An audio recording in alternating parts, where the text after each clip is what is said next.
Hey up, my name's Ryan and I'm a volunteer on the digital team here at Wentworth Woodhouse. So my favourite thing about Wentworth Woodhouse is really hard to say, as there are many places in the house that fill me up with excitement, creativity and confidence.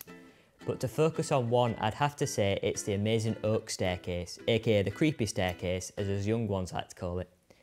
I think for me it's just the feeling that you get when you walk in.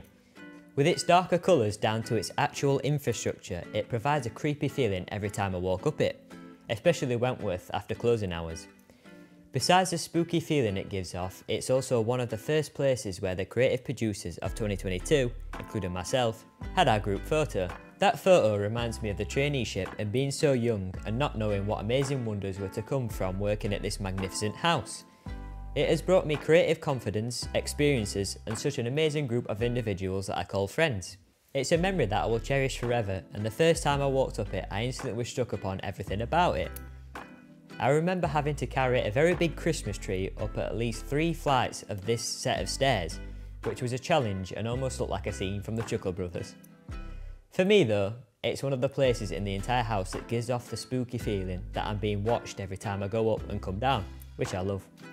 And it also provides me with new and exciting creative ideas for films to make within the future. Not only its structure, but its sounds too. The endless creaks that you hear when walking up, it enhances the spooky feeling and definitely makes you wonder about the long history of the house.